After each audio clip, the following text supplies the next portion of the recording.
ನಮಸ್ಕಾರ. ದಿನದ ವಿದ್ಯಮಾನಗಳ ಪ್ರಚಲಿತಕ್ಕೆ ಸ್ವಾಗತ.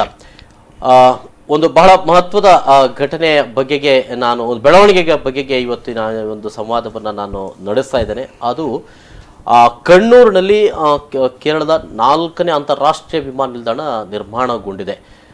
4ನೇ ಅಂತಾರಾಷ್ಟ್ರೀಯ ವಿಮಾನ ನಿಲ್ದಾಣ ಮತ್ತು ಇಡೀ ಭಾರತದಲ್ಲಿ ಅತಿ ಹೆಚ್ಚು ಅಂತಾರಾಷ್ಟ್ರೀಯ ವಿಮಾನ ನಿಲ್ದಾಣ 4 ವಿಮಾನ ನಿಲ್ದಾಣ ಹೊಂದಿರುವಂಥ ರಾಜ್ಯ ಇದ್ದರೆ ಅದು ಕೇರಳ ಮಾತ್ರ ಅಂತ ಅನ್ನುವಂಥ ಹೆಗ್ಗಳಿಕೆಯನ್ನು ಕೂಡ ಕೇರಳ ಪಡೆದುಕೊಂಡಿದೆ ಅಂತ ಅನ್ನೋದು. ಹಾಗಿದ್ರೆ ನಮ್ಮ ಚರ್ಚೆಯ ವಿಚಾರ ಕೇವಲ ಅಷ್ಟಕ್ಕೆ ಸೀಮಿತ ಆಗೋದಿಲ್ಲ. ಮಂಗಳೂರು ವಿಮಾನ ನಿಲ್ದಾಣ ಪಕ್ಕ ಅಂದ್ರೆ 150 ಕಿಲೋಮೀಟರ್ ದೂರದಲ್ಲೇ ಮತ್ತೊಂದು ಅಂತಾರಾಷ್ಟ್ರೀಯ ವಿಮಾನ ನಿಲ್ದಾಣ ಇರುವಂಥದ್ದು. ಅದರಲ್ಲಿ ಜೊತೆಯಲ್ಲಿ ನಮ್ಮ ಕರಾವಳಿ ಭಾಗಕ್ಕೆ ಸಂಬಂಧಪಟ್ಟ ಹಾಗೆ ಬಹಳಷ್ಟು ಮಲಬಾರಿ ಪ್ರಯಾಣಿಕರು ಮಂಗಳೂರಿನಿಂದಲೇ ಪ್ರಯಾಣ ಮಾಡ್ತಾ ಇದ್ದದ್ದು ಇಲ್ಲಿಯವರೆಗೆ. ಇನ್ನು ಮುಂದೆ ಹಾಗಿದ್ರೆ ಯಾವ ರೀತಿಯ ಒಂದು ಪರಿಸ್ಥಿತಿ ತಲೆದೊರಬಹುದು, ಯಾರಿಗೆ ಲಾಭ ಯಾರಿಗೆ ನಷ್ಟ ಅಂತ ಅನ್ನುವಂಥದ್ದು. ಸೊ ಕಣ್ಣೂರು ವರ್ಸಸ್ ಮಂಗಳೂರು, ಯಾರಿಗೆ ಲಾಭ ಯಾರಿಗೆ ನಷ್ಟ.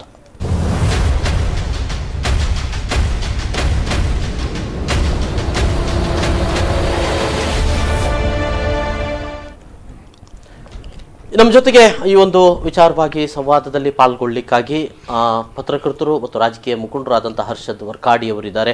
ಹರ್ಷದ್ ವರ್ಕಾಡಿ ಅವರಿಗೆ ಕಾರ್ಯಕ್ರಮಕ್ಕೆ ಸ್ವಾಗತ ಸರ್.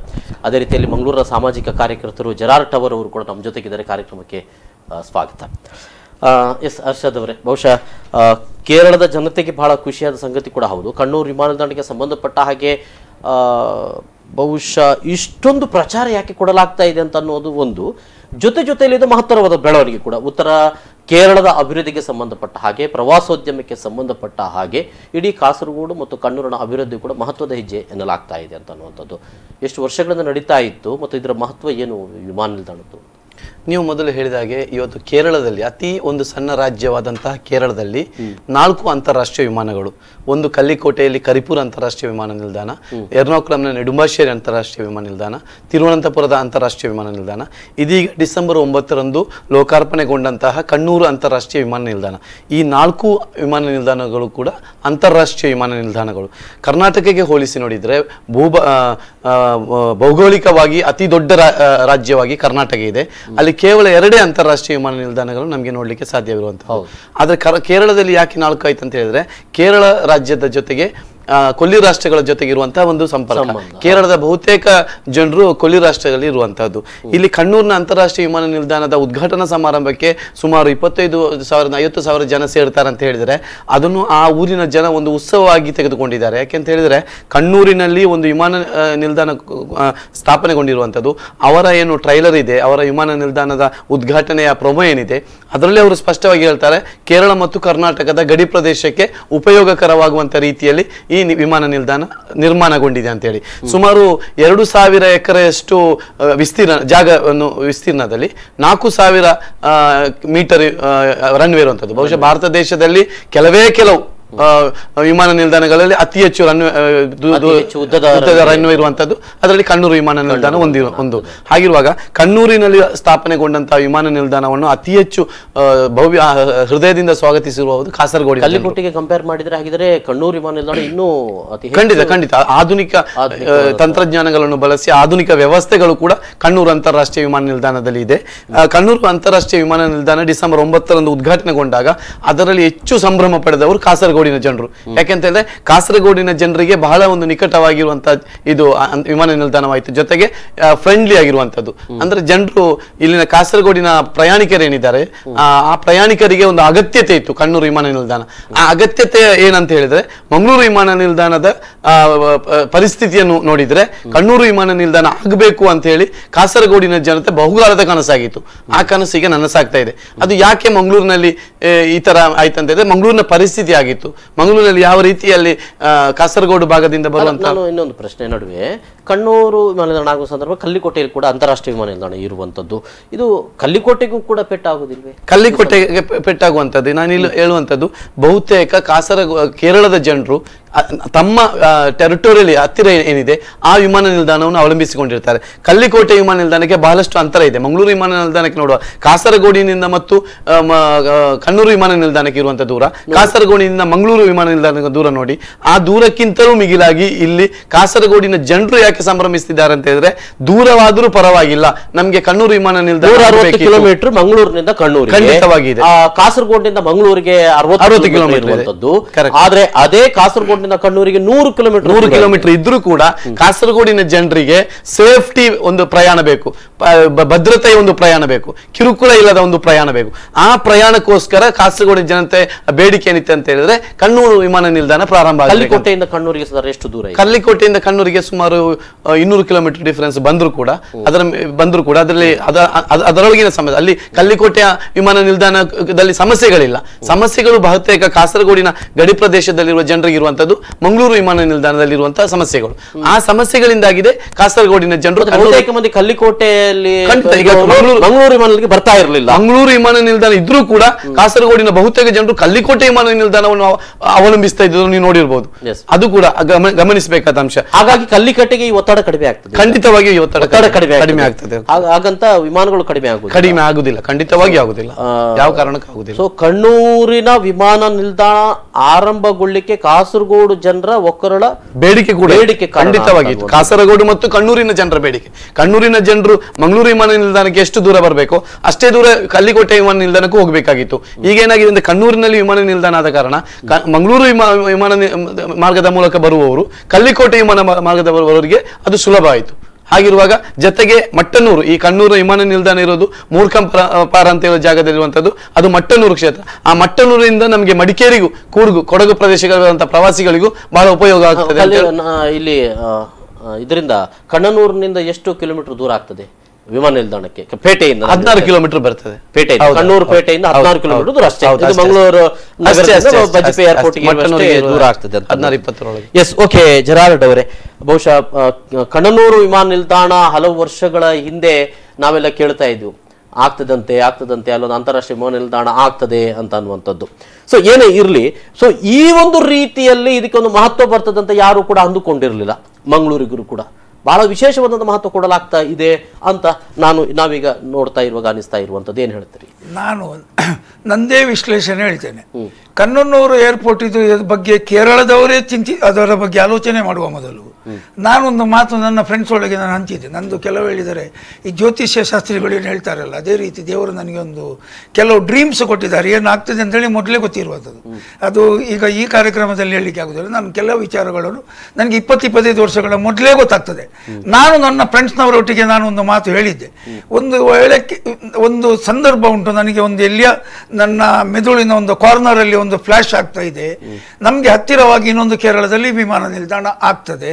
ಇಂಟರ್ನ್ಯಾಷನಲ್ ವಿಮಾನ ಆದ ನಂತರ ನಮ್ಮ ಇಂಟರ್ನ್ಯಾಷನಲ್ ವಿಮಾನ ಗಾಳಿಪಟ ಹಾರಿಸಲಿಕ್ಕೆ ಅಂತೇಳಿ ನಾನು ಇದನ್ನು 15 ವರ್ಷಕ್ಕಿಂತ ಮೊದಲು ಹೇಳಿದ್ದೇನೆ. ಆಗ ನನಗೆ ಡೌಟ್, ಕಣ್ಣೂರಿದ ವಿಮಾನ ನಿಲ್ದಾಣದ ಬಗ್ಗೆ ಯಾರೂ ಮಾತಾಡಲಿಲ್ಲ. ಅದರ ನಂತರ ನಮ್ದು ವಿಮಾನ ನಿಲ್ದಾಣ ಆಗ್ಲಿಕ್ಕೆ ನಾನು 1962 ಇಸವಿಯಲ್ಲಿ 5 ವರ್ಷ ಪ್ರಾಯದಲ್ಲಿ ಬೆಳಿಯಪ್ಪ ಅಂತೇಳಿ ಒಬ್ರು ನಮ್ಮ ಮನೆ ಹತ್ತಿರದಲ್ಲಿ ರೂಮಲ್ಲಿ ಇದ್ರು. ಅವರು ಇಡೀ ನಮ್ಮ ವಿಮಾನ ನಿಲ್ದಾಣಕ್ಕೆ ಇನ್ಚಾರ್ಜ್. ಆಗ ವಿಮಾನ ನಿಲ್ದಾಣ ಸರ್ವಿಸ್ ಬಸ್ ಸ್ಟ್ಯಾಂಡ್ ಅಲ್ಲಿ ಒಂದು ಪಬ್ಲಿಕ್ ಟಾಯ್ಲೆಟ್ಸ್ ಇದೆ, ಆ ಬಿಲ್ಡಿಂಗ್ ಇಂದ ಸ್ವಲ್ಪ ದೊಡ್ಡದು ಆ ವಿಮಾನ ನಿಲ್ದಾಣದ ಆಫೀಸ್. ಅವರು ನಮಗೆ ಟೆರೆಸ್ ಮೇಲೆ ಕೊಂಡೋಗಿ ಆಗ 35 ಸೀಟರ್ ಮತ್ತೆ 50 ಸೀಟರ್ಸ್ ವಿಮಾನಗಳು ಅಲ್ಲಿ ಬರ್ತಿದ್ದವು. ಅದನ್ನು ನಾನು ಅವಾಗ ನೋಡಿದ್ದೇನೆ. ಆಗ ಬೇಲಿ ಇಲ್ಲ, ಅದಕ್ಕೆ ಕಾಂಪೌಂಡ್ ಗೋಡೆ ಇಲ್ಲ, ಏನಿಲ್ಲ, ಓಪನ್. ಅಲ್ಲಿಂದ ಸಾಧಾರಣ ಸ್ವತಂತ್ರ ಆಗಿ 40 ವರ್ಷದ ತನಕ ಯಾವ ರೀತಿದು ಕೂಡ ಹೇಳುವಷ್ಟು ದೊಡ್ಡ ರೀತಿಯಲ್ಲಿ ಡೆವಲಪ್ಮೆಂಟ್ ಆಗಲಿಲ್ಲ ಅಂತೇಳಿ ಹೇಳುವಾಗ ಕೇರಳದ ರಾಜಕೀಯ ಮುಖಂಡರಿಗೆ ಒಂದು ಇಚ್ಛಾಶಕ್ತಿ ಉಂಟು, ನಮ್ಮ ಜಿಲ್ಲೆಯ ರಾಜಕೀಯ ಮುಖಂಡರಿಗೆ ಇಚ್ಛಾಶಕ್ತಿ ಇಲ್ಲ. ಅದರ ಜೊತೆಯಲ್ಲಿ ಈಗ ಸರ್ ಹೇಳಿದಾಗೆ ಇವರು ಇಲ್ಲಿ ಕೆಲವು ರೀತಿದು ಇಲ್ಲಿ ಕಿರುಕುಳಾಗಿದೆ. ಏನ್ ಹೇಳ್ತಾರೆ ಭಾಷೆದು, ಈಗ ನಮ್ಮ ಮಂಗಳೂರಿನವರು ಹೇಗೆ ರೈಲ್ವೆ ಸ್ಟೇಷನ್ ಅಲ್ಲಿ ಬೈತಾರೆ, ಅಲ್ಲಿ ಮಲಯಾಳಿ ಮಾತಾಡ್ತಾರೆ, ನಮಗೆ ತುಳು ಕನ್ನಡ ಮಾತಾಡೋಕೆ ಒಂದು ಮರ್ಯಾದೆ ಸಿಗುದಿಲ್ಲ ಅಂತ ಹೇಳ್ತಾರೆ. ಅದೇ ರೀತಿ ಕಾಸರಗೋಡು ಪ್ಯಾಸೆಂಜರ್ನವರು ಕೂಡ ನಮ್ಮ ವಿಮಾನ ನಿಲ್ದಾಣವನ್ನು ದೂರಿದ್ದಾರೆ. ಓಕೆ ಅಂತೇಳಿ ಹೇಳುವಾಗ ಅವರಲ್ಲಿ ಪ್ರೆಷರ್ ಹಾಕಿದರು. ಅದರ ನಂತರ ನಮಗೆ ಮತ್ಸರ ಪಡುವುದಲ್ಲ, ಕಾಸರಗೋಡು ಒಂದು ಸಣ್ಣ ರಾಜ್ಯ, ಇವರು ಹೇಳಿದಾಗೆ ನಮ್ಮ ಕರ್ನಾಟಕಕ್ಕೆ ಕಂಪೇರ್ ಮಾಡಿದ್ದಾರೆ ಜಾಗ್ರಫಿಕಲಿ. ಅಂತ ಹೇಳುವಾಗ ನಾನು ಎಂದು ಹೇಳುವುದು, ಯಾವ ಶ್ರೀಮಂತ ದೇಶ ಕೂಡ ಇರಲಿ, ಒಂದು ವಿಮಾನ ನಿಲ್ದಾಣಕ್ಕೆ ಒಂದು 300 ಕಿಲೋಮೀಟರ್ನಷ್ಟಾದರೂ ಅಂತರ ಇರಬೇಕು. ಯಾಕೆ ಹೇಳಿದರೆ ಕೋಟಿಗಟ್ಟಲೆ ನಾವು ಹಣವನ್ನು ಖರ್ಚು ಮಾಡ್ತೇವೆ, ಸಾರ್ವಜನಿಕ ಹಣ, ಯಾರ್ದು ಕೂಡ ದಾನ ಬಂದ ಹಣ ಅಲ್ಲ. ಈಗ ಒಂದು ಹಾಲ್ ಕಟ್ತೇವೆ ನಾವು ಸಮುದಾಯದ ದಾನದ ಹಣದ ರೂಪದಲ್ಲಿ, ಇದು ಸರ್ಕಾರದ ಹಣ. ನಾಳೆ ಆದ್ರೆ ಸರ್ ಪ್ರಸಕ್ತ ಬೆಳವಣಿಗೆ ನೋಡುವಾಗ ಹೆಚ್ಚಿನ ಜನ ವಿಮಾನವನ್ನು ಆಶ್ರಯಿಸಿಕೊಳ್ತಾ ಡೊಮೆಸ್ಟಿಕ್ ಕೂಡ ಹೇಳ್ತಾ ಇರೋದು, ಇಂಟರ್ನ್ಯಾಷನಲ್ ಮಾತ್ರ ಅಲ್ಲ. ಈಗ ಈ ಹಿನ್ನೆಲೆಯಲ್ಲಿ ಬಹುಶಃ 300 ಕಿಲೋಮೀಟರ್ ಅಲ್ಲ 150 ಕಿಲೋಮೀಟರ್ಗೆ ಒಂದು ವಿಮಾನಯಾನ, ನಾಗರಿಕ ವಿಮಾನಯಾನ ಅವರ ಒಂದು ಲೆಕ್ಕಾಚಾರ ಪ್ರಕಾರ ಇಲ್ಲ, ಅವರಿದ್ದ ಲೆಕ್ಕಾಚಾರ ಏನಿಲ್ಲ. ಇಲ್ಲಿ ಪೊಲಿಟಿಕಲ್ ಇನ್ಫ್ಲುಯೆನ್ಸ್ ಒಂದು, ಇಲ್ಲಿ ನಮ್ಗೆ ಏನಾಗಿದೆ ಹೇಳಿದ್ದಾರೆ, ನಮ್ಮ ಜಿಲ್ಲೆಯಲ್ಲಿ ನಮ್ಮ ರಾಜ್ಯಕ್ಕೆ ಮುಖಂಡರಿಗೆ ಒಂದು ಪಕ್ಷದಿಂದ ಒಂದು ಪಕ್ಷದಲ್ಲಿ ಒಂದು ವೈರತ್ವ, ಡೆವಲಪ್ಮೆಂಟ್ ಇದು ಬಾಕಿ ಯಾರು ಇವರು ಯಾಕೆ ಒಟ್ಟಿಗೆ ಸೇರುವುದಿಲ್ಲ. ಕೇರಳದಲ್ಲಿ ಏನಾಗಿದೆ ಹೇಳಿದ್ದಾರೆ, ಅಲ್ಲಿ 3 ಪಕ್ಷ ಇದ್ರೂ ಕೂಡ ಅವರ ಊರಿನ ಡೆವಲಪ್ಮೆಂಟ್ಗೋಸ್ಕರ 3 ಪಕ್ಷದವರು ಒಟ್ಟಿಗೆ ಸೇರ್ತಾರೆ. ಇಲ್ಲಿ ಇಸ್ಪೀಟ್ ಆಡುವಾಗ ಒಟ್ಟಿಗೆ ಇರ್ತಾರೆ. ಮದುವೆ ಆದ ಈ ಮನೆಯ ಹುಡುಗನನ್ನು ಈ ಮನೆಯ ಹುಡುಗಿಗೆ ಕೊಡ್ತಾರೆ 2 ಪಕ್ಷದ ಒಳಗೆ. ನಾವು ಕಾರ್ಯಕರ್ತರು, ವೋಟರ್ಸ್, ನಾವು ನಿಷ್ಠೂರಾಗಬೇಕು. ಆದರೆ ಆ ಊರಿಗೆ ಡೆವಲಪ್ಮೆಂಟ್ ಆಗುವಾಗ ಯಾಕೆ ಇವರು ಒಟ್ಟಿಗೆ ಸೇರುವುದಿಲ್ಲ? ಇನ್ನು ಮುಂದೆ ಒಂದಷ್ಟು ಮಾತುಗಳನ್ನ ಆಡಬೇಕು. ಈ ಸಂವಾದ ಕಾರ್ಯಕ್ರಮ ಮುಂದುವರೆದು ಸಣ್ಣ ಬ್ರೇಕ್ ಮಾಡಿ ಮತ್ತೆ.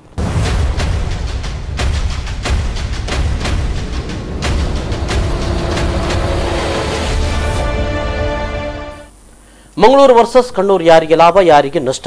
ಕಣ್ಣೂರಿನಲ್ಲಿ ಅಂತಾರಾಷ್ಟ್ರೀಯ ವಿಮಾನದ ನಿಲ್ದಾಣಗೊಂಡಿದೆ. ಬಹುಶಃ ಆ ಹಿನ್ನೆಲೆಯಿಂದಾಗಿ ಮಂಗಳೂರು ವಿಮಾನದಲ್ಲಿ ಒಂದಷ್ಟು ನಷ್ಟ ಇದೆಯೇ ಅಂತ ಅನ್ನುವಂಥದ್ರ ಬಗ್ಗೆ ನಾನು ಈಗಾಗಲೇ ಸಂವಾದವನ್ನು ನಡೆಸ್ತಾ ಇದ್ದೆ. ಅರ್ಷದ್ ಅವರೇ, ಸರ್ ಒಂದಷ್ಟು ಇದನ್ನು ಹೇಳಿದರು, ಇಲ್ಲಿ ಕೆಲವು ತೊಂದರೆಗಳಾಗಿದ್ದಾವೆ ಅಂತ ಅನ್ನುವಂಥದ್ದು ಹಿಂದೆ ಕೂಡ. ಆದರೆ ಕಾನೂನಾತ್ಮಕವಾದಂಥ ಕ್ರಮಗಳನ್ನು ಕೈಗೊಂಡಿದ್ದಾರೆ ಅಂತ ಮಂಗಳೂರು ವಿಮಾನ ನಿಲ್ದಾಣದ ಕಸ್ಟಮ್ಸ್ಗಳು. ಇದು ತೊಂದರೆ ಆಯಿತು ಅಂತ ಕಾಸರಗೋಡ್ನವರು ಹೇಳ್ತಾ ಇರೋದಾ? ಖಂಡಿತವಾಗಿ ಅಲ್ಲ. ಹಿಂದೆ ಈ ಕಳ್ಳ ಸಾಗಾಣಿಕೆ ವಿಷಯ ನೀವು ಮಾತಾಡ್ತಿರ್ಬೋದು. ಅದನ್ನ ಕಳ್ಳ ಸಾಗಾಣಿಕೆ ಮಟ್ಟ ಹಾಕ್ಲೇಬೇಕು, ಅದರ ಬಗ್ಗೆ ಯಾರ ಇದಿಲ್ಲ. ನಾವು ಸಾಮಾನ್ಯ ಪ್ರಯಾಣಿಕರಿಗೆ ಅಲ್ಲಿ ಆಗುವಂತ ಕಿರುಕುಳಗಳ ಬಗ್ಗೆ ಮಾತ್ರ ನಾನು ಹೇಳ್ತಾ ಇದ್ದೀನಿ. 2017 ಸೆಪ್ಟೆಂಬರ್ ಅಲ್ಲಿ ನಮ್ಮ ಉಪ್ಪಳ ಕುಂಬಳೆ ಸಮೀಪದ ಶಿರಿಯದ ಒಬ್ಬ ಪ್ರಯಾಣಿಕ, ಆತ ವಿದೇಶಕ್ಕೆ ಹೋಗ್ತಾ ಇದ್ದಾನೆ. ಆ ವಿದೇಶಕ್ಕೆ ಹೋಗುವಾಗ ಆತನಿಗೆ ಆ ಪಕ್ಕದ ಮನೆಯ ವ್ಯಕ್ತಿ ಒಂದು ಟ್ಯಾಬ್ ಕೊಡ್ತಾರೆ, ಸ್ಯಾಮ್ಸಂಗ್ ಟ್ಯಾಬ್ ಕೊಡ್ತಾರೆ. ಆ ಟ್ಯಾಬ್ ಹಿಡ್ಕೊಂಡು ಏರ್ಪೋರ್ಟ್ಗೆ ಬಂದಾಗ ಅಲ್ಲಿ ಅವರನ್ನು ಕಸ್ಟಮ್ಸ್ ಅಧಿಕಾರಿಯವರು ಹಿಡಿದು ನೀಡ್ತಾರೆ, ಅದು ಬಾಂಬ್ ಅಂತ. ಯಾಕಂದ್ರೆ ಟ್ಯಾಬಿನ ಬ್ಯಾಟ್ರಿ ಏನಿದೆ ಸ್ವಲ್ಪ ಉಬ್ಬಿಕೊಂಡಿತ್ತು, ಅದನ್ನು ರಿಪೇರಿ ಮಾಡ್ಲಿಕ್ಕೆ ಅವ ಕೊಳ್ಳಿ ರಸ್ತೆಗೆ ಹೋಗುವಾಗ ನನ್ನ ಕೈಯಲ್ಲಿ ಕೊಟ್ಟಿದ್ರು. ಅದನ್ನೆಂತ ಮಾಡಿದ್ರು, ಇದು ಬಾಂಬ್ ಅಂತ ಹೇಳಿ ಇಟ್ಕೊಂಡು ಇಡೀ 2 ದಿವಸಗಳ ಕಾಲ ಅಂತಾರಾಷ್ಟ್ರೀಯ ಮಟ್ಟದ ಸುದ್ದಿಯನ್ನು ಮಾಡಿದ್ರು ಮಂಗಳೂರು ವಿಮಾನ ನಿಲ್ದಾಣದ ಅಧಿಕೃತರು. ಮಾಡಿ ಏನು ಮಾಡಿದ್ರು, ಇಡೀ ಮಾಡಿ ಆ ಆರೋಪಿ ಕುಂಬಳೆ ಸಮೀಪದ ಸಿರಿಯಾದವ ಅಂತೇಳಿ, ಸಿರಿಯಾ ದೇಶಕ್ಕೆ ಸಂಬಂಧ ಉಂಟಂತ ಹೇಳಿ ಕೂಡ ಸುದ್ದಿಯನ್ನು ವಿಮಾನ ನಿಲ್ದಾಣಗಳಿಂದಲೇ ಅಲ್ಲಿನ ಅಧಿಕಾರಿಗಳು ಕೊಟ್ಟರು. ವಾಸ್ತವವಾಗಿ ಇದು ಒಂದು ಏನಾಗಿತ್ತು ಅಂತ ಹೇಳಿದ್ರೆ, ಕೇವಲ ಒಂದು ಟ್ಯಾಬ್ ಆಗಿತ್ತು, ಟ್ಯಾಬ್ ಸ್ಯಾಮ್ಸಂಗ್ ಟ್ಯಾಬ್ ಏನಿದೆ ಮೊಬೈಲ್ ಟ್ಯಾಬ್, ಆ ಟ್ಯಾಬಿನ ಒಂದು ಬ್ಯಾಟ್ರಿ ಉಬ್ಬಿತ್ತು ಅಷ್ಟೇ. ಅದನ್ನು ಬಾಂಬ್ ಅಂತ ಮಾಡಿಕೊಂಡು ಅಲ್ಲಿ ಏನ್ ಮಾಡಿದ್ರು, ಆ ಪ್ರಯಾಣಿಕರಿಗೆ ಒಂದು ಕಿರುಕುಳ ಕೊಟ್ಟರು. ಆ ಕಿರುಕುಳ ಕೊಟ್ಟದೇನು ಮಾಡಿದ್ರು, ಅಂತಾರಾಷ್ಟ್ರೀಯ ಮಟ್ಟಿಗೆ ಸುದ್ದಿಯನ್ನು ಕೂಡ ಮಾಡಿದ್ರು. ಕೊನೆಗೆ ಬಾಂಬ್ ನಿಗ್ರಹ ತಂಡದವರು ತಜ್ಞರು ಬಂದು ಅದು ಪರಿಶೀಲನೆ ಮಾಡಿದಾಗ, ಅದನ್ನು ತನಿಖೆ ಮಾಡಿದಾಗ ಅದೇನು ಕೇವಲ ಟ್ಯಾಬ್ ಅಂತ ಆಯ್ತು. ಯಾಕಂದ್ರೆ ಒಂದು ಟ್ಯಾಬ್ ಯಾವುದು ಬಾಂಬ್ ಯಾವುದು ಅಂತ ಗೊತ್ತಿಲ್ಲದವರು ಮಂಗಳೂರು ವಿಮಾನ ನಿಲ್ದಾಣದವರು ಅಲ್ಲ, ಆದ್ರೆ ಬೇಕಂತ ಹೇಳಿ ಈ ಕಿರುಕುಳ ಕೊಡ್ತಾ ಇದ್ದಾರಂತ ಆಗ ಕಾಸರಗೋಡು ಭಾಗದ ಪ್ರಯಾಣಿಕರಿಗೆ ಇದು ಕಿರುಕುಳ ಕೊಡುವಂತ ಒಂದು.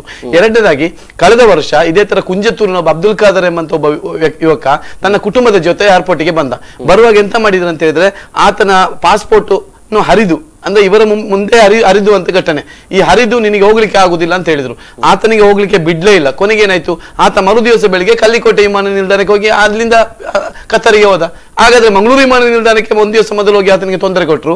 ಮರು ದಿವಸ ಬೆಳಿಗ್ಗೆ ಅದೇ ಪಾಸ್ಪೋರ್ಟ್ ಇಟ್ಕೊಂಡು ಅದೇ ಅಬ್ದುಲ್ ಖಾದರ್, ಕುಂಜತ್ತೂರಿನ ಅಬ್ದುಲ್ ಖಾದರ್ ಕಲ್ಲಿಕೋಟೆ ವಿಮಾನ ನಿಲ್ದಾಣದ ಮೂಲಕ ಟಿಕೆಟ್ ಮಾಡ್ಕೊಂಡು ಹೋದ. ಹಾಗಾದ್ರೆ ಏನು ಇಲ್ಲಿ ಕಿರುಕುಳ ಕೊಡುದಲ್ವಾ?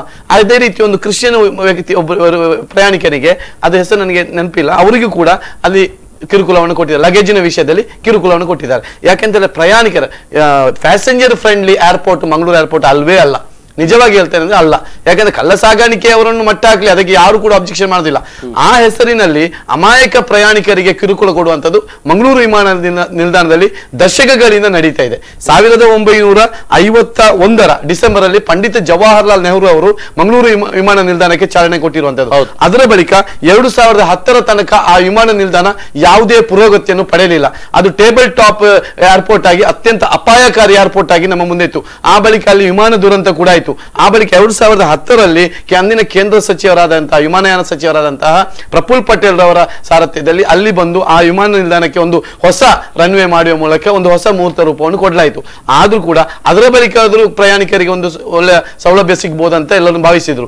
ನಾನು ಹೇಳ್ತೇನೆ, ಮಂಗಳೂರು ವಿಮಾನ ನಿಲ್ದಾಣವನ್ನು ಆಶ್ರಯಿಸಿಕೊಂಡು ಹೋಗುವವರು 75% 80% ಮಂದಿ ಕಾಸರಗೋಡು ಕೇರಳ ಭಾಗದವರು, ಕೊಳ್ಳಿ ರಾಷ್ಟ್ರಕ್ಕೆ ಹೋಗುವವರು, ದೈನಂದಿನವಾಗಿ ಹೋಗುವವರು ಕಾಸರಗೋಡು ಮತ್ತು ಕೇರಳ ಭಾಗದವರು. ಅದನ್ನು ಬಹಳ ಆಲೋಚನೆ ಮಾಡಬೇಕು.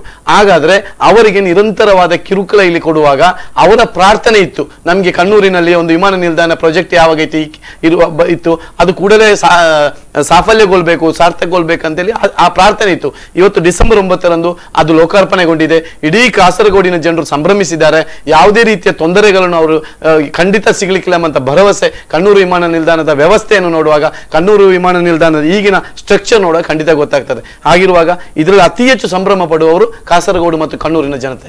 ಎಸ್ ಸರ್, ಏನ್ ಹೇಳ್ತಾರೆ ನೋಡಿ. ಈಗ ಇವರು ಹೇಳಿದ ಹಾಗೆ ನಾನು ವಿಮಾನ ಅಪಘಾತ ಆಗುವಾಗ ಆದ ದಿವಸ ನಾನು ಸ್ವಲ್ಪ ಒಂದು 15 ನಿಮಿಷಕ್ಕೆ ಲೇಟ್ ಆಯಿತು. ನಾನೇ ಒಂದು ಅನಲೈಸ್ ಮಾಡಿ ಏನೆಲ್ಲ ತಪ್ಪುಗಳಲ್ಲಿ ನಡೆದಿದ್ದೀವಿ ಅಂತೇಳಿ ಅಪಘಾತ ದಿವಸ ನಾನು ದೀಪಾ ಕಂಫರ್ಟ್ಸ್ ಅಲ್ಲಿ ನಮ್ಮ ಕೇಂದ್ರದ ಎಲ್ಲ ನ್ಯಾಷನಲ್ ಚಾನೆಲ್ಸ್ನವರಲ್ಲಿ 4 ಮಂದಿ ಇದ್ರು.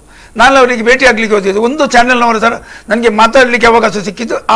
ಆ ಪಾಯಿಂಟ್ಸ್ಗಳನ್ನು ಅವರು ನ್ಯೂಸಲ್ಲಿ ಹೇಳಿದ್ದಾರೆ ಇಲ್ವ ಅಂತೇಳಿ ಗೊತ್ತಿಲ್ಲ ನನಗೆ. ಬರೀ ಇಲ್ಲಿ ಆದ ತಪ್ಪುಗಳನ್ನು ತಿಳಿಸುವ ಒಂದು ಉದ್ದೇಶ ಇತ್ತಲ್ಲದೆ ನನ್ನ ಮುಖ ಚಿತ್ರ ಇದು ಟಿವಿಯಲ್ಲಿ ಬರಬೇಕು ಎಂದು ನಂದು ಇರಲಿಲ್ಲ. ನೋಡಿ, ಈಗ ಇವರು ಹೇಳಿದಾಗೆ ಕಿರುಕುಳದ ಮಾತಾಯಿತು. ಇವರಿಗೆ ಅಲ್ಲಿ ಹೇಗೆ ಬಿಹೇವ್ ಮಾಡುವುದು ಅಂತೇಳಿ ಗೊತ್ತಿಲ್ಲದ ಆ ವಿಚಾರ ಬಿಡಿ, ಅಲ್ಲಿ ಇವರಿಗೆ ಟೆಕ್ನಿಕಲ್ ನಾಲೆಜ್ ಕೂಡ ಇಲ್ಲ. ರಾಮದಾಸ್ ರವರೇ ನೋಡಿ, ಆ ವಿಮಾನ ಅಪಘಾತ ಆದ ನಂತರ ಒಂದು ದಿವಸ ಕಾಡು ಕೋಣ ರನ್ವೇಯಲ್ಲಿ ಬಂದಿದೆ. ಕಾಡು ಕೋಣ ರನ್ವೇ ಪ್ರವೇಶ ಆಗುವಾಗ ಅಲ್ಲಿ ಒಳಗಡೆ CC ಕ್ಯಾಮರಾಗಳಿಲ್ಲ.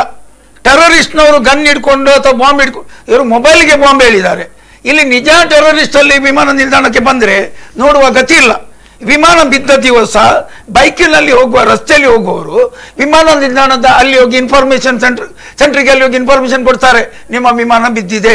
ಬಿದ್ದು 20 ನಿಮಿಷ ಆಗಿದೆ, ವಿಮಾನ ನಿಲ್ದಾಣದ ಅಧಿಕಾರಿಗಳಿಗೆ ವಿಮಾನ ಬಿದ್ದದ್ದು ಗೊತ್ತಿಲ್ಲ ಅಂತೇಳಿ ಹೇಳುವಾಗ ಇವರು ಹೇಳಿದಾಗೆ 75% ನಾವು ಕೇರಳದ ಪ್ರಯಾಣಿಕರ ಮೇಲೆ ನಾವು ಅವಲಂಬಿಸಿಕೊಂಡು ಇದ್ದೆವು. ಈಗ ಕಣ್ಣೂರಲ್ಲಿ ಇನ್ನೊಂದು ವಿಮಾನ ನಿಲ್ದಾಣ ಆಯ್ತಂತೇಳಿ ಹೇಳುವಾಗ ಇನ್ನು ಈ ವಿಮಾನ ನಿಲ್ದಾಣ ಇವತ್ತರ ಜೋಕ್ಸ್ ಹಾಕಿದ್ದಾರೆ ಫೇಸ್ಬುಕ್ ಅಲ್ಲಿ. 7 ವಂಡರ್ಸ್ ಆಫ್ ದ ವರ್ಲ್ಡ್ ಅಂತೇಳಿ ಉಂಟು. ಇದು ನಮ್ದು ಪಂಪ್ವೆಲ್ ಫ್ಲೈಓವರ್ ಅರ್ಧ ಆಗಿ ನಿಂತಿದೆ. ಅದೇ ರೀತಿ ಇನ್ನು ಮುಂದಕ್ಕೆ ಒಂದು ಪರದೇಶದಿಂದ ಬರುವವರಿಗೆ ಮತ್ತು ನಮ್ಮ ಪಿಲ್ಗ್ರಿಮೇಜ್ಗೆ ಬರ್ತಾರಲ್ಲ ಅವರಿಗೆ ಒಂದು ನೋಡುವ ಸ್ಥಳವನ್ನಾಗಿ ಇದನ್ನು ಗುರುತಿಸಬಹುದಲ್ಲದೆ ಇಲ್ಲಿಂದ ಯಾವುದೂ ಕೂಡ ಪ್ರಯೋಜನ ಪಡೆಯಲಿಕ್ಕೆ ಸಾಧ್ಯ ಇಲ್ಲ. ಆದರೆ ನಮ್ಮ ರಾಜಕೀಯ ಇಲ್ಲಿಯ ವ್ಯಕ್ತಿಗಳು ಎಲ್ಲ ಪಕ್ಷದವರು ಜೊತೆಯಾಗಿ ಡೆವಲಪ್ಮೆಂಟ್ ನಾನು ಮಾಡಬೇಕಂತೇಳಿ ತಲೆಯಲ್ಲಿ ಸ್ವಲ್ಪ ಆಲೋಚನೆ ಮಾಡಿ ನಾಳೆ ನಾವು ಸಾಯುವ ಮೊದಲು ನಮಗೆ ಕರ್ಮದ ಶಿಕ್ಷೆ ಸಿಗಬಾರ್ದಂತೇಳಿ ಇವರಿಗೆ ಏನಾದರೂ ಸ್ವಲ್ಪ ತಿಳುವಳಿಕೆ ಇದ್ದರೆ ಈ ವಿಮಾನ ನಿಲ್ದಾಣಕ್ಕೆ ನನ್ನ ಒಂದು ಸಲಹೆ ಉಂಟು. ಏನು ಹೇಳಿದರೆ, ಸಣ್ಣ ವಿಮಾನಗಳನ್ನು ಹಾರಾಡಿಸಲಿಕ್ಕೆ ಹೇಳಿದರೆ ಈಗ ರಸ್ತೆದು ಪ್ರೆಷರ್ ಉಂಟು. ನಮ್ಮ ಶಿರಾಡಿ ಗಿರಾಡಿ ಎಲ್ಲ ಘಾಟ್ಗಳು ತುಂಬ ತೊಂದರೆ ಅನುಭವಿಸ್ತವೆ. ಕೆಲವೊಮ್ಮೆ ಆಫರಲ್ಲಿ 2,000 ರೂಪಾಯಿಗೆ ಟಿಕೆಟ್ ಕೊಟ್ಟದುಂಟು ಬೆಂಗಳೂರಿಗೆ. ಬಸ್ಸಿನವರು ಸೀಸನ್ ಟೈಮ್ನಲ್ಲಿ 2,500 ತಗೊಳ್ತಾರೆ ಬ್ಲ್ಯಾಕ್ ಅಲ್ಲಿ, ಹಬ್ಬದ ಟೈಮ್ನಲ್ಲಿ. ಇವರು ಲೋಕಲ್ ವಿಮಾನಗಳನ್ನು ಹಾಕಲಿ ಇಲ್ಲಿಂದ ಪ್ಯಾಸೆಂಜರ್ನವರಿಗೆ ಕೊಂಡೋಗ್ಲಿಕ್ಕೆ. ಬಸ್ಸಿನವರಿಗೆ ಪೆಟ್ಟು ಬೀಳ್ಬೋದು, ಆದರೆ ಆ ವಿಮಾನಕ್ಕೆ ನಿಲ್ದಾಣಕ್ಕೆ ಕೋಟಿಗಟ್ಟಲೆ ಹಣವನ್ನು ಸುರಿದಿದ್ದಾರೆ ಹೇಳುವಾಗ ನಾವು ಆ ವಿಮಾನ ನಿಲ್ದಾಣದಿಂದ ಏನಾದರೂ ಪ್ರಯೋಜನ ಪಡಿಬೇಕು.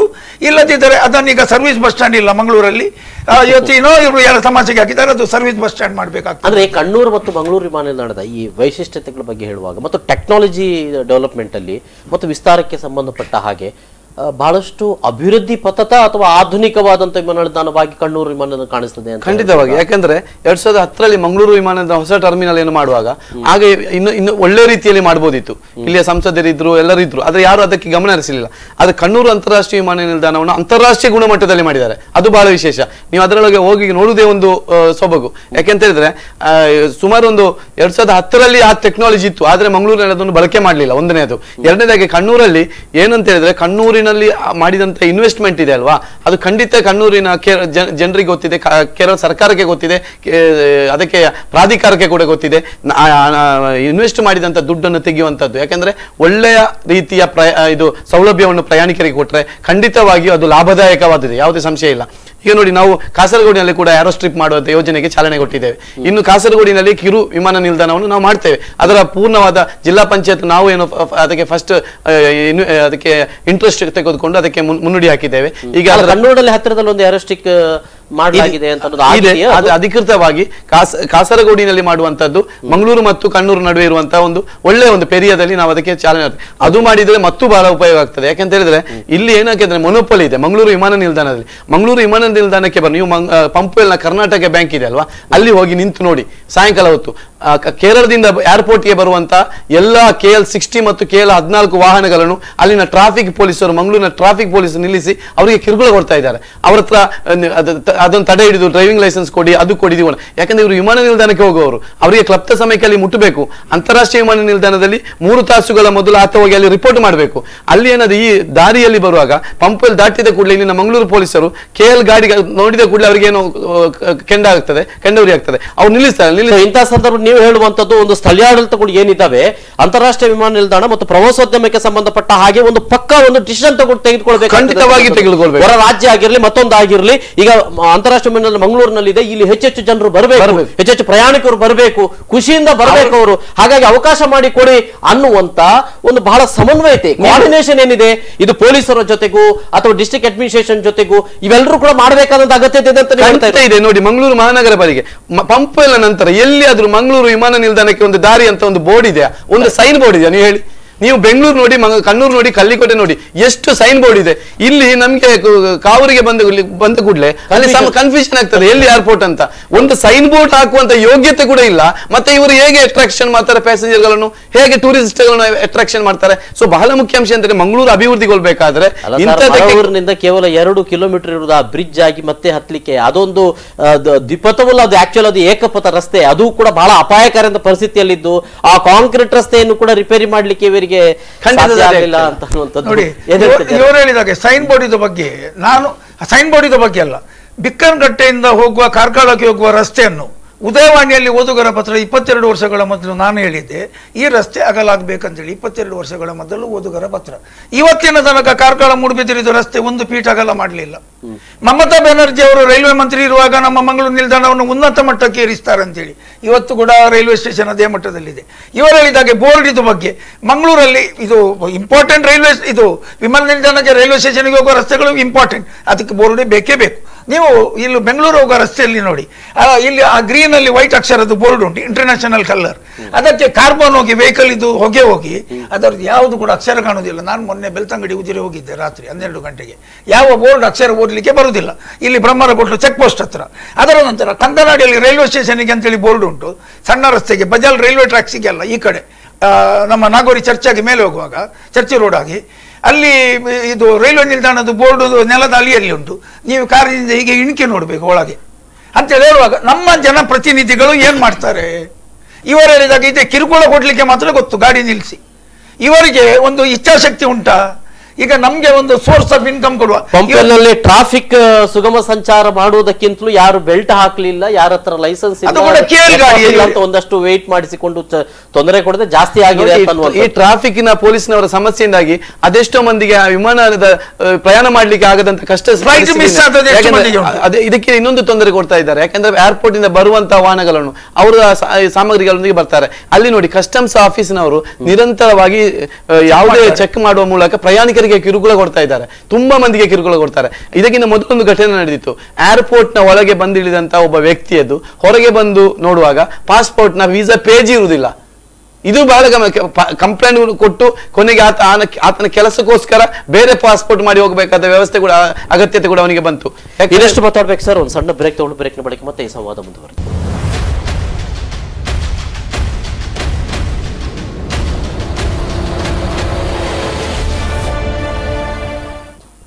ಮತ್ತೊಮ್ಮೆ ಸ್ವಾಗತ ವೀಕ್ಷಕರೇ. ಕಣ್ಣೂರು ವರ್ಸಸ್ ಮಂಗಳೂರು, ಯಾರಿಗೆ ಲಾಭ ಯಾರಿಗೆ ನಷ್ಟ, ಕಣ್ಣೂರಿನಲ್ಲಿ ಅಂತಾರಾಷ್ಟ್ರೀಯ ವಿಮಾನ ನಿಲ್ದಾಣ ಆಗಿರುವಂಥದ್ದು ಈಗ ಚರ್ಚೆಗಳು ಆರಂಭ ಆಗಿದೆ. ಎಸ್, ನಾನು ಚರ್ಚೆ ಮತ್ತೆ ಮುಂದುವರಿಸಬೇಕು. ನಮ್ಮ ಜೊತೆಗೆ ಈಗ ನಿವೃತ್ತ ವಿಮಾನ ನಿಲ್ದಾಣದ ಅಧಿಕಾರಿಯವರು, ಆ ಸಂದರ್ಭದಲ್ಲಿ ನಿರ್ದೇಶಕರಾಗಿದ್ದವರು ಮಂಗಳೂರು ಅಂತಾರಾಷ್ಟ್ರೀಯ ವಿಮಾನ ನಿಲ್ದಾಣದ್ದು, ಮತ್ತು ಆ ನಿರ್ಮಾಣದ ಸಂದರ್ಭದಲ್ಲೂ ಕೂಡ ಇದರ ಒಟ್ಟು ಜವಾಬ್ದಾರಿಯನ್ನು ತೆಗೆದುಕೊಂಡಿರುವವರು ಕೂಡ ಹೌದು. ಬಹುತೇಕ ಒಂದು ಮಟ್ಟಿಗೆ ಹೇಳುವುದಾಗಿದೆ ಅಂತಾರಾಷ್ಟ್ರೀಯ ವಿಮಾನ ನಿಲ್ದಾಣ ಆಗ್ಲಿಕ್ಕೆ ಬಹಳ ಕಾರಣೀಭೂತರಾದಂತಹ ವ್ಯಕ್ತಿಯೂ ಕೂಡ ಹೌದು. MR ವಾಸುದೇವ ಅವರು ನಮ್ಮ ಜೊತೆಗಿದ್ದಾರೆ. ಸರ್ ನಮಸ್ಕಾರ. ನಮಸ್ಕಾರ ಸರ್. ಕಣ್ಣೂರು ವಿಮಾನ ನಿಲ್ದಾಣ ನಿರ್ಮಾಣಗೊಂಡಿದೆ. ಈ ಸಂದರ್ಭದಲ್ಲಿ ಒಂದಷ್ಟು ಸವಾಲುಗಳು ಈಗ ಮಂಗಳೂರು ವಿಮಾನ ನಿಲ್ದಾಣಕ್ಕೆ ಆಗಿರುವಂತದ್ದು.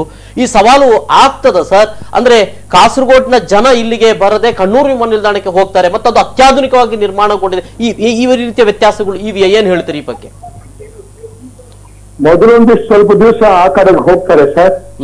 ಯಾಕೆಂತಂದ್ರೆ ಆ ಹೊಸ ವಿಮಾನ ನಿಲ್ದಾಣ, ಅಲ್ಲಿರ್ತಕ್ಕಂಥ ಫೆಸಿಲಿಟೀಸು, ಇವುಗಳನ್ನೆಲ್ಲ ನೋಡ್ಬೇಕು ಅನ್ನೋ ಒಂದು ಕುತೂಹಲ ಇರುತ್ತೆ ಜನ. ಹಾಗಾಗಿ ಪೂರಾ ಏರ್ಕ್ರಾಫ್ಟ್ ತುಂಬಾ ಜನ ಹೋಗೋದಕ್ಕೆ ಇಷ್ಟ ಪಡ್ತಾರೆ ಮೊದ್ಲು. ಆಮೇಲೆ ಇಲ್ಲಿರ್ತಕ್ಕಂಥ ಒಂದು ಟ್ರಾನ್ಸ್ಪೋರ್ಟೇಷನ್ ಒಂದು ಫೆಸಿಲಿಟೀಸ್ ಏನಿದೆ ಮಂಗಳೂರಿಗೆ, ಅದನ್ನ ಬಳಸ್ಕೊಂಡು ಏನು ಜನ ರೂಢಿಯಾಗಿದೆ, ಅವರು ಬರೋದಿಕ್ಕೆ ಇಲ್ಲಿಗೆ ಪ್ರಯತ್ನ ಮಾಡ್ತಾರೇನೋ ಅಂತ ನನಗೆ ಅನ್ಸುತ್ತೆ. ಆದ್ರೆ ಇನ್ ದಿ ಬಿಗಿನಿಂಗ್ ಕಣ್ಣೂರು ಜನ ಅಲ್ಲಿಗೆ ಏನೊಂದು ಏರ್ಪೋರ್ಟ್ ಮಾಡಿದ್ದಾರೆ, ಅದರ ಫೆಸಿಲಿಟೀಸ್ ತುಂಬಾ ಅತ್ಯಾಧುನಿಕವಾಗಿದೆ ಅಂತ ಹೇಳಿ ಹೋಗೋದ್ರಲ್ಲಿ ಸಂದೇಹನೇ ಇಲ್ಲ ಅಂತ ನನಗೆ ಅನ್ಸುತ್ತೆ. ಅಂದ್ರೆ ಈ ಸಂದರ್ಭದಲ್ಲಿ, ಅಂದ್ರೆ ಮೊದಲ ಆರಂಭದಲ್ಲಿ ಮಂಗಳೂರು ಅಂತಾರಾಷ್ಟ್ರೀಯ ವಿಮಾನ ನಿಲ್ದಾಣ ಆಗುವ ಸಂದರ್ಭದಲ್ಲಿ, ಅದು ನಿರ್ಮಾಣಗೊಂಡಂತ ಸಂದರ್ಭದಲ್ಲಿ ಇದ್ದಂತ ಒಂದು ಉತ್ಸಾಹ ಇವನ್ ಬಹಳ ಮುಖ್ಯವಾಗಿ ಕೇರಳದ ಕರ್ನಾಟಕ ಗಡು ಭಾಗದಲ್ಲಿ ಇದ್ದಂತ ಜನರಿಗೆ ಈಗ ಇಲ್ಲ ಅಂತ ಅನ್ನುವಂಥದ್ದು. ಅಂದ್ರೆ ಸೊರಗಿ ಹೋಗ್ತಾ ಇದೆಯಾ ಮಂಗಳೂರು ಅಂತಾರಾಷ್ಟ್ರೀಯ ವಿಮಾನ ನಿಲ್ದಾಣ? ಏನೇನು ಬೇಕಾಗಿತ್ತು, ಈಗ ರನ್ವೇ ವಿಸ್ತರಣೆ ಆಗಬೇಕಾಗಿತ್ತು ಅಥವಾ ರಸ್ತೆ ಸಂಪರ್ಕಗಳು ಇವೆಲ್ಲವೂ ಕೂಡ ಆಗ್ಲಿಲ್ಲ ಅನ್ನೋ ಕೊರತೆ ಇದೆಯಾ ಮಂಗಳೂರು ಅಂತಾರಾಷ್ಟ್ರೀಯ ವಿಮಾನ ನಿಲ್ದಾಣಕ್ಕೆ? ಏನ್ ಅನ್ಸುತ್ತೆ ಸರ್? ಬಹಳ ದೊಡ್ಡ ಪ್ರಶ್ನೆ ಕೇಳಿದ್ರಿ.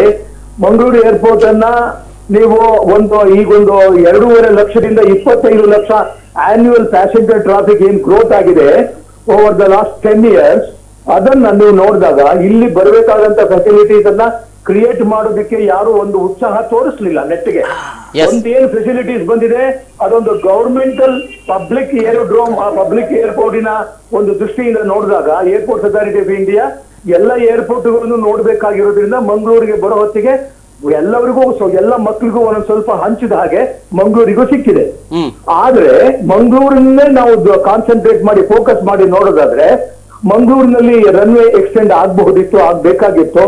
ಅದಕ್ಕೆ ಬೇಕಾಗಿರೋದಕ್ಕೆ ಇವಾಗಲೇ ಪ್ಯಾರಲಲ್ ಟ್ಯಾಕ್ಸಿ ವೇ ಇದೆ, ಪ್ಯಾರಲಲ್ ರನ್ವೇ ಇದೆ, ಅದ್ರ ಮಧ್ಯದ ಇನ್ನೊಂದು ರನ್ವೇ ಮಾಡಬಹುದು ಅಂತ ಹೇಳಿದ್ರು ಅದ್ರ ಬಗ್ಗೆ ಯಾರು ಇಂಟ್ರೆಸ್ಟ್ ತಗೋತಾ ಇಲ್ಲ.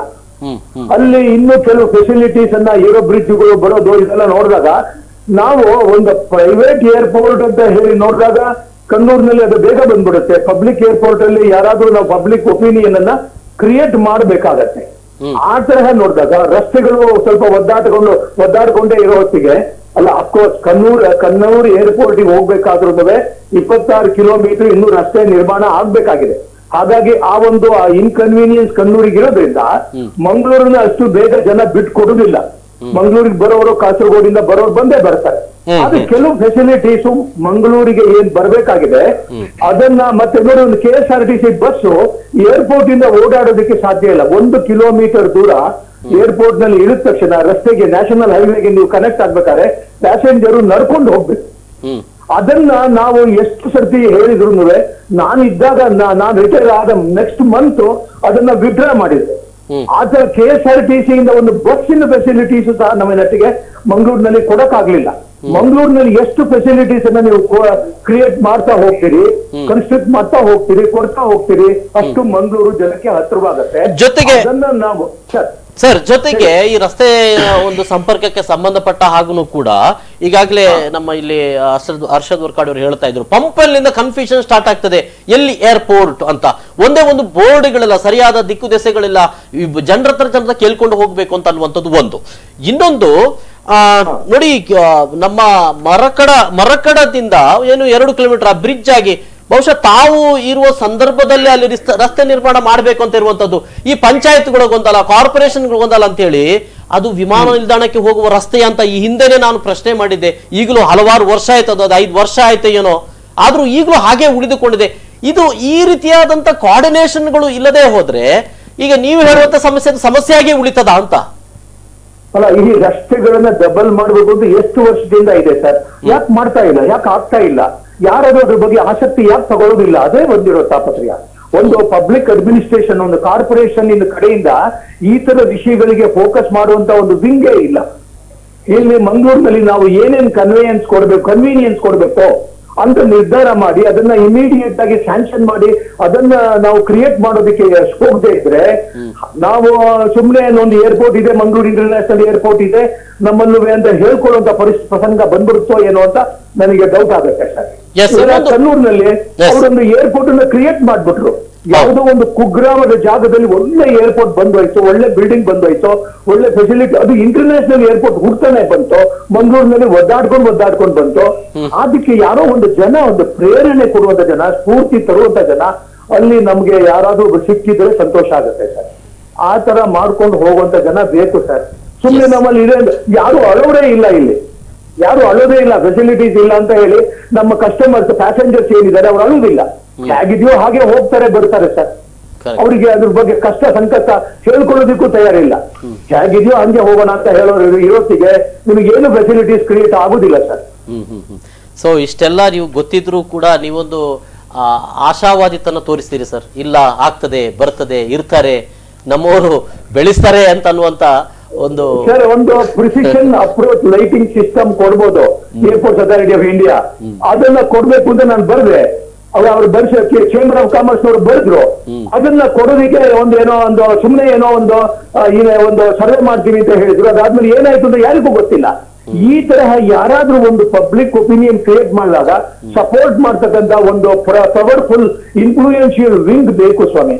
ಆ ಜನಗಳಿಗೆ ಅಡ್ಮಿನಿಸ್ಟ್ರೇಟಿವ್ ಕೋಆರ್ಡಿನೇಷನ್ ಕೂಡ ಬೇಕಲ್ವ? ಈಗ ಒಂದು ಸಮಸ್ಯೆ ಬಗ್ಗೆ ಹೇಳಿದ್ರು, ಕೇರಳದಿಂದ ಬರುವಂತ ಕಾರುಗಳು ವಿಮಾನ ನಿಲ್ದಾಣಕ್ಕೆ ಹೋಗ್ತಾ ಇರುವಂತ ಒಂದು ಕಾರುಗಳನ್ನ ನಿಮ್ಮ ರೆಕಾರ್ಡ್ ಕೊಡಿ, ಅದು ಕೊಡಿ, ಇದು ಕೊಡಿ ಅಂತ ಹೇಳಿ ಒಂದು ಅರ್ಧ ಗಂಟೆ ಮುಕ್ಕಾಲು ಗಂಟೆ ಅವರ ಟೈಮ್ ವೇಸ್ಟ್ ಆಗ್ತಾ ಇರುವಂತದ್ದು. ಅಂದ್ರೆ ಕಾನೂನಾತ್ಮಕವಾಗಿ ಅವ್ರು ಮಾಡ್ಲಿ, ಅದು ಬೇಡ ಅಂತ ಹೇಳೋದಲ್ಲ, ಆದ್ರೆ ಒಂದು ಇದು ಬೇಕಲ್ಲ ಸರ್. ಹೌದು, ಇವ್ರು ನಮ್ಮವರನ್ನು ವಿಮಾನ ನಿಲ್ದಾಣಕ್ಕೆ ಬಂದಿದ್ದಾರೆ, ದೂರದಿಂದ ಬಂದಿದ್ದಾರೆ, ಇವರಿಗಿಂತ ತೊಂದರೆ ಕೊಟ್ರೆ ಮತ್ತೆ ನಮಗೆ ಮುಂದೆ ಸಮಸ್ಯೆ ಆಗ್ತದೆ. ಈ ಅಡ್ಮಿನಿಸ್ಟ್ರೇಟಿವ್ ಆದಂತ ಒಂದು ಕೋಆರ್ಡಿನೇಷನ್ ವಿಮಾನ ನಿಲ್ದಾಣಕ್ಕೆ ದೂರದವರು ಬರಬೇಕು ಅಂತ ಅನ್ನುವಂಥದ್ದು ಬೇಕಲ್ವಾ ಅಂತ. ಆ ಟೂರಿಸ್ಟ್ ನಾವು ವೆಲ್ಕಮ್ ಮಾಡುವಂತ ಒಂದು ಸೆನ್ಸ್, ಒಂದು ಸೈಕಲಾಜಿಕಲ್ ಒಂದು ಅಫಿನಿಟಿ ತೋರಿಸುವಂತದ್ದು ಅದು ಇಲ್ಲ ಸ್ವಾಮಿ. ಅದು ಒಂದು ಕಳಕಳಿ ಇರಬೇಕು. ಇವೆಲ್ಲದನ್ನು ಕೇರಳದಲ್ಲಿ ನೋಡಿ ಅವರು ಟೂರಿಸಂ ಅನ್ನ ಅವ್ರಿಗೆ ಪ್ರೋತ್ಸಾಹ ಕೊಡೋ ರೀತಿಯಲ್ಲಿ ಕರ್ನಾಟಕದಲ್ಲಿ ಪ್ರೋತ್ಸಾಹ ಕೊಡ್ತಿಲ್ಲ ಸ್ವಾಮಿ. ಈಗ ನಮ್ಮಲ್ಲಿ ಏನಿದೆ ಅಂತ ಹೇಳಿ ಒಂದು ಪ್ರತಿಬಿಂಬಿಸುವಂತದ್ದು ಒಂದು ಒಳ್ಳೆ ಕೆಲಸನ ಇವ್ರು ಚೆನ್ನಾಗಿ ಮಾಡ್ಬೋದು. ಅದನ್ನ ನಮ್ಮಲ್ಲಿ ನಾವು ಬರೀ ಭಾಷಣ ಹೊಡಿತೀವಿ, ಅದ್ರ ಕೆಲಸ ಆಗ್ತಾ ಇಲ್ಲ ಸರ್. ಕೆಲಸ ಮಾಡ್ಬೇಕು, ಇನ್ಫ್ರಾಸ್ಟ್ರಕ್ಚರ್ ಕ್ರಿಯೇಟ್ ಮಾಡ್ಬೇಕು, ಅದ್ರ ಬಗ್ಗೆ ಒಂದು ಪಾಂಪ್ಲೆಟ್ಗಳನ್ನ, ಪ್ರೋತ್ಸಾಹಕರವಾದಂತ ವಿಚಾರಗಳನ್ನ ಸೃಷ್ಟಿ ಮಾಡಿ ಹಾಕ್ಬೇಕು ಸ್ವಾಮಿ. ಹಾಗಾದ್ರೆ ಈ ವಿಚಾರಗಳನ್ನ ನಾವು ಜನಗಳ ಮನಸ್ಸಿಗೆ ತಲುಪಿಸುವಂತದ್ದನ್ನ ನಾವು ಮಾಡ್ಬೇಕು. ಅದು ಎಲ್ಲ ಇಲ್ಲ ಸರ್. ಗಾಡ್ಸ್ ಓನ್ ಕಂಟ್ರಿ ಅಂತ ಹೇಳಿದ್ರು ಅಲ್ಲಿ ಕೇರಳದಲ್ಲಿ ಏನಿದೆ ಅಲ್ಲಿ ಅಕಸ್ಮಾತ್ ಫೆಸಿಲಿಟೀಸ್ ಇಲ್ಲದೆ ಇದ್ರು ಜನ ಆಸಕ್ತಿಯಿಂದ ಅದನ್ನು ಓದ್ತಾರೆ, ಹೋಗ್ತಾರೆ. ಕರ್ನಾಟಕದ ಬಗ್ಗೆ ಟೂರಿಸಂ ಡೆವಲಪ್ ಒಂದು ಆಫೀಸರ್ ಕೊಡಕ್ ಆಗಿಲ್ಲ ಸ್ವಾಮಿ ಏರ್ಪೋರ್ಟ್ ಅಲ್ಲಿ. ಅವ್ರನ್ನ ಕೊಡದೇನೆ ಒಂದು 3-4 ವರ್ಷದಿಂದ ಸತಾಯಿಸ್ತಾ ಇದ್ದಾರೆ. ಯಾರೋ ಒಬ್ರು ಅಡಹಾಕ್ನಲ್ಲಿ ಅವ್ರನ್ನ ರಿಟೈರ್ ಆಗಿರೋರನ್ನ ಇಟ್ಕೊಂಡಿದ್ದಾರೆ. ಅವ್ರು ಎಲ್ಲೋ ಬೇರೆ ಆಫೀಸ್ ಕೆಲಸ ಮಾಡ್ತಾರೆ, ಏರ್ಪೋರ್ಟ್ ಅಲ್ಲಿ ಇಲ್ಲ ಸ್ವಾಮಿ.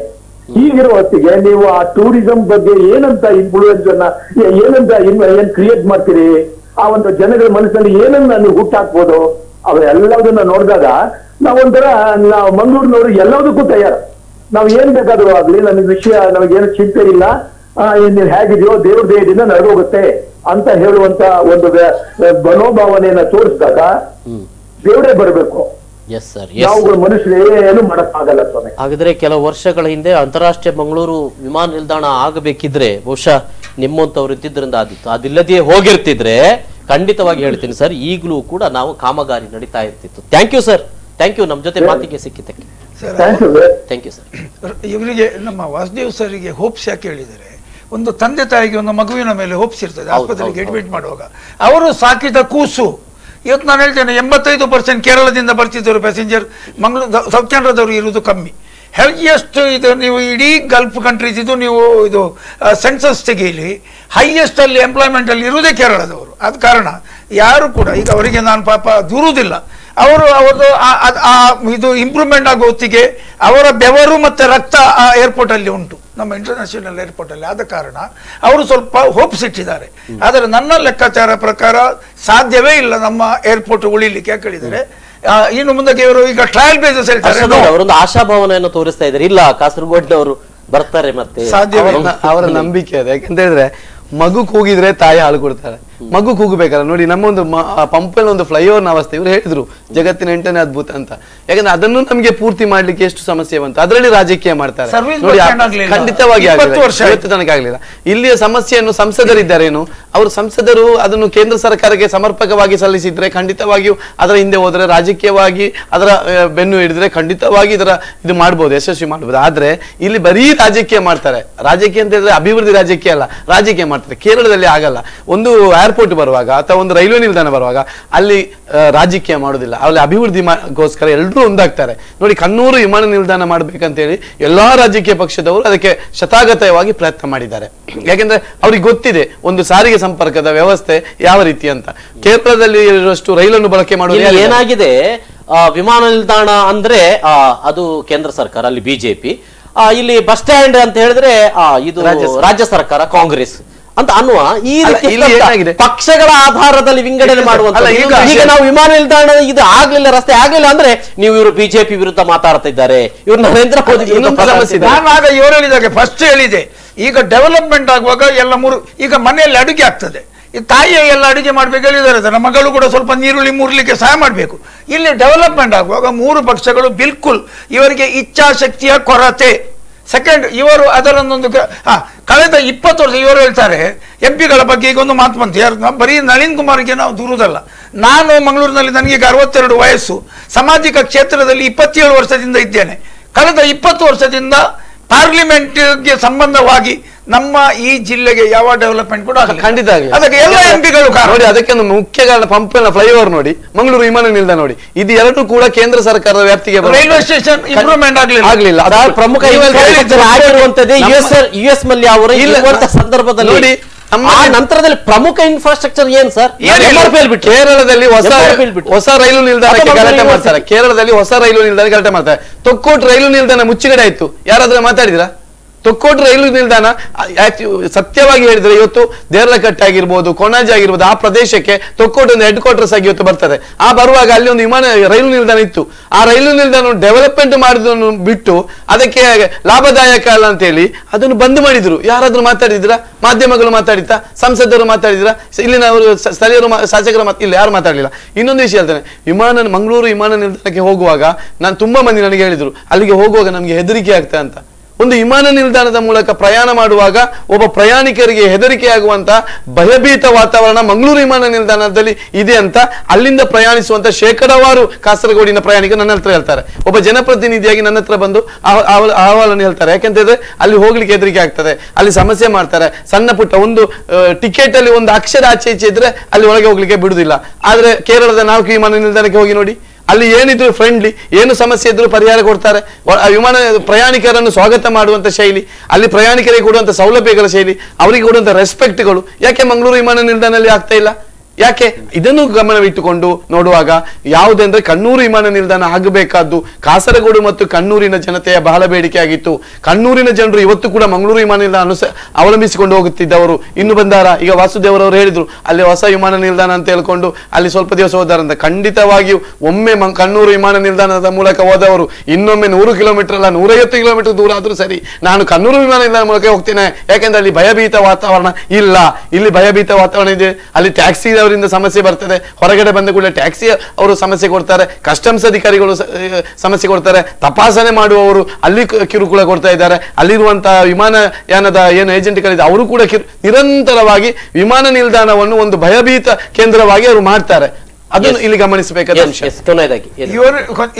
ಇವರು ಹೇಳಿದಾಗೆ ಟೋಟಲ್ ವಿಮಾನ ನಿಲ್ದಾಣ ಯಾವುದು ಕೂಡ ಅಡ್ಮಿನಿಸ್ಟ್ರೇಷನ್ ಅಲ್ಲಿ ಟೋಟಲ್ ಫೇಲಿಯರ್. ಟೋಟಲ್ ನೋಡಿ, ಅದರ ಫೆನ್ಸಿನಿಂದ ನೀವು ಸ್ಟಾರ್ಟ್ ಮಾಡಿ, ಅದರ ಗಡಿಯಿಂದ CC ಕ್ಯಾಮರಾಗಳು ಮೊನ್ನೆ ತನಕ ಇರಲಿಲ್ಲ, ರನ್ ವೇ ಸಣ್ಣದು. ಅದರ ನಂತರ ಒಂದು ಇಂಟರ್ನ್ಯಾಷನಲ್ ಆಗಬೇಕಾದ್ರೆ 60 ವರ್ಷ ಬೇಕಾಯಿತು. ಈಗ ಇವರು ಹೇಳಿದ್ದಾರೆ ತಕ್ಕೊಟ್ಟಿದ್ದು ರೈಲ್ವೆ ಸ್ಟೇಷನ್ ನಿಲ್ಲಿಸಿದ್ದಾರೆ ಅಂತೇಳಿ. ಪಾಲ್ಘಟ್ ಡಿವಿಷನ್ ಇಂದ ಇನ್ನೂ ಕೂಡ 70 ವರ್ಷ ತೆಗಿಸ್ಲಿಕ್ಕೆ ಆಗುದಿಲ್ಲ ಇವರಿಗೆ. ಇನ್ನೂ ಕೂಡ ರೈಲ್ವೆ ಪಾಲ್ಘಟ್ ಅಂಡರ್ ಅಲ್ಲಿ ಇದೆ. ಹಾಗಾದ್ರೆ ನಮಗೆ MP ಅವರು ರೆಪ್ರೆಸೆಂಟೇ ಮಾಡಲಿಲ್ವಾ ದಕ್ಷಿಣ ಕನ್ನಡ ಜಿಲ್ಲೆಗೆ? MPಗಳು ಡೆಲ್ಲಿಗೆ ಹೋಗ್ಲೇ ಇಲ್ವಾ ಅಂತ ಹೇಳಿರುವಾಗ ವಾಸುದೇವರವರು ಹಾಗೆ ಹೇಳಿದಾಗೆ ಅವರ ಕೂಸು, ಆ ಕೂಸಿನ ಮೇಲೆ ಅವರಿಗೆ ಒಂದು ಭರವಸೆ ಇದೆ, ಈ ಕೂಸು ಬದುಕ್ತದೆ ಅಂತೇಳಿ. ಇವರು ಹೇಳಿದಾಗೆ 99% ಸಾಧ್ಯವೇ ಇಲ್ಲ. ಇನ್ನು ಈ ವಿಮಾನ ನಿಲ್ದಾಣವನ್ನು ಒಂದು ಪ್ರವಾಸಿಗರಿಗೆ ನೋಡ್ಲಿಕ್ಕೆ ಒಂದು ಟಿಕೆಟ್ ಇಟ್ಟು ಒಂದು ಅಂಥದ್ದು ಏನಾದರೂ ಈಗಲೇ ಒಂದು 2 ವಿಮಾನವನ್ನು ರದ್ದುಗೊಳಿಸಿದ್ದಾರೆ, ಒಂದು ದುಬೈ ಮತ್ತೊಂದು ಬಹುಶಃ ಖಂಡಿತ ಮಾಡ್ಲೇಬೇಕು, ಖಂಡಿತ ಮಾಡ್ಬೇಕು. ಯಾಕಂದ್ರೆ ಲಾಭದಾಯಕ ಇಲ್ಲದ್ರೆ ಯಾವ ಕಂಪನಿಯವರು ಬಂದು ಇಲ್ಲಿ ವಿಮಾನ ಓಡಿಸ್ತಾರೆ? ನೋಡಿ, ಇವತ್ತು ಬೆಂಗಳೂರಿಗೆ ಒಂದಷ್ಟು ವಿಮಾನಯಾನವನ್ನು ಪ್ರಯಾಣ ಮಾಡುವಂತ ಅವಕಾಶ ಕೂಡ ಇಲ್ಲಿ ಜಾಸ್ತಿ ಇಲ್ಲ. ನೋಡಿ, ನಿನ್ನೆ 9ನೇ ತಾರೀಕಿನಂದು ಕಣ್ಣೂರಿನಲ್ಲಿ ವಿಮಾನಯಾನ ಪ್ರಯಾಣಗೊಂಡಾಗ ಬೆಂಗಳೂರು, ಹೈದರಾಬಾದ್, ಚೆನ್ನೈ ಒಂದೇ ದಿವಸದಲ್ಲಿ ಅಲ್ಲಿ ಪ್ರಯಾಣ ಆರಂಭವಾಯಿತು. ಕತಾರಿಗೆ ಪ್ರಯಾಣ ಆರಂಭವಾಯಿತು, ಸೌದಿ ಅರೇಬಿಯಾಕ್ಕೆ, ದುಬೈಗೆ ಏಕಕಾಲದಲ್ಲಿ 19 ಮಿಕ್ಕಿದ ವಿಮಾನಗಳು ಆ ವಿಮಾನ ನಿಲ್ದಾಣ ಹೋಗ್ಬೇಕಾದ್ರೆ ಅಲ್ಲಿ ಎಷ್ಟು ಪ್ರಯಾಣಿಕರು ಇರ್ಬೋದು? ನೀವು ಅಲ್ಲಿ ಟ್ರಾಫಿಕ್ ಎಷ್ಟು ಇರ್ಬೋದು ನೀವು ಆಲೋಚನೆ ಮಾಡಿ. ಹಾಗಿರುವಾಗ ಮಂಗಳೂರು ವಿಮಾನ ನಿಲ್ದಾಣದವರು ಯಾವ ರೀತಿ ಕಿರುಕುಳವನ್ನು ಕೊಡ್ತಾ ಇದ್ರು ಪ್ರಯಾಣಿಕರಿಗೆ, ಅದನ್ನು ಬದಲಾಯಿಸಿ, ಅವರ ಮನೋಭಾವ ಏನಿದೆ ಅದನ್ನು ಬದಲಾಯಿಸಿ, ಪ್ರಯಾಣಿಕರನ್ನು ಫ್ರೆಂಡ್ಲಿ ಆಗಿ ನೋಡಿ, ಪ್ರಯಾಣಿಕರನ್ನು ವರ್ಗ ಇದರಿಂದ ನೋಡುದು ಬೇಡ, ಅವರನ್ನು ದ್ವೇಷ ಭಾವನೆಯಿಂದ ನೋಡುದು ಬೇಡ, ಸ್ನೇಹದಿಂದ ನೋಡ್ಲಿ ಅಂತ ಅದಷ್ಟೇ ನನ್ನ ಬೇಡಿಕೆ. ಮಂಗಳೂರಿನಂತಹ ಒಂದು ಕೇಂದ್ರ, ಇದು ಸ್ಮಾರ್ಟ್ ಸಿಟಿ ಆಗ್ತಾ ಇದೆ, ಇಲ್ಲಿ ತುಂಬಾ ಮಂದಿ ಬಂದು ಇಲ್ಲಿ ಉದ್ಯಮಶೀಲತೆ ಒಂದು ಪ್ರಧಾನ ಕೇಂದ್ರವಾಗ್ತದೆ, ಒಂದು ಪ್ರವಾಸಿ ಕೇಂದ್ರವಾಗಿ ಪರಿಣಾಮವಾಗುವಂತ ಇಲ್ಲಿ ಎಲ್ಲರೂ ಒಗ್ಗಟ್ಟಾಗಿದ್ದುಕೊಂಡು ವಿಮಾನ ನಿಲ್ದಾಣವನ್ನು ಅಭಿವೃದ್ಧಿ ಮಾಡುವ ಮೂಲಕ ಈ ಒಂದು ಜಿಲ್ಲೆಯ ಒಂದು ಏನಿದೆ ಪ್ರವಾಸಿಗೆ ಲಾಭದಾಯಕ ಅದನ್ನು ಉಳಿಸುವಂತ ಕೆಲಸವನ್ನು ಅವರು ಮಾಡಬೇಕು. ಎಸ್ ಜರಾಟ್ ಅವರವರಿಗೂ ಆಶಾ ದೊರ್ಕಾಡ್ ಅವರು ಧನ್ಯವಾದಗಳು ಸರ್. ಈ ಒಂದು ಸಂವಾದದಲ್ಲಿ ಬಂದು ಭಾಗವಹಿಸ್ತಾರೆ. ಬಹಳ ಮುಖ್ಯವಾಗಿ ನಮ್ಗೆಲ್ಲರಿಗೂ ಕೂಡ ನಮ್ಮೂರು ಬೆಳವಣಿಗೆ ಆಗಬೇಕು, ನಮ್ಮೂರು ಅಭಿವೃದ್ಧಿ ಆಗಬೇಕು ಅಂತ ಅನ್ನುವಂಥ ಒಂದು ಆಶಾಭಾವನೆ ಇರ್ತದೆ, ಅದ್ರ ಬಗ್ಗೆ ಕಾಳಜಿ ಕೂಡ ಇರ್ತದೆ. ಮಂಗಳೂರು ವಿಮಾನ ನಿಲ್ದಾಣ ನಮ್ಮದು ಅದು ಆಗಬೇಕು ಅಂತ. ಆದರೆ ಎಲ್ಲೋ ಒಂದಷ್ಟು ನಾವು ತಪ್ಪುಗಳನ್ನು ಮಾಡಿದ್ದೇವೆಯೋ, ಹಾಗಿದ್ರೆ ಅದನ್ನು ಸರಿ ಮಾಡಿಕೊಳ್ಳುವುದು ಹೇಗೆ ಅನ್ನುವಂಥ ಒಂದು ಏನು ಮನೋಸ್ಥಿತಿಗೆ ಅಥವಾ ಇಚ್ಛಾಶಕ್ತಿಗೆ ನಾವು ಮರಲೇಬೇಕಾಗಿದೆ. ಅದು ಬರದೇ ಇದ್ದರೆ ಖಂಡಿತವಾಗಿಯೂ ಕೂಡ ನಮ್ಮೂರು ಅಭಿವೃದ್ಧಿ ಆಗುವುದು ಬಹಳ ಕಷ್ಟ. ಜೊತೆಗೆ ವಿಮಾನ ನಿಲ್ದಾಣಕ್ಕೆ ಸಂಬಂಧಪಟ್ಟ ಆಗಿನೂ ಕೂಡ ಇದೆ ಅಂತ ಅನ್ನುವಂಥದ್ದು. ಎಸ್, ಇದು ಇವತ್ತಿನ ವಿಶೇಷ ನಿರಂತರ ಸುದ್ದಿ ಮನೋರಂಜನೆ ಮುಂದುವರೆದು ನೋಡ್ತಾರೆ ವಿ4 ನ್ಯೂಸ್. ನಮಸ್ಕಾರ.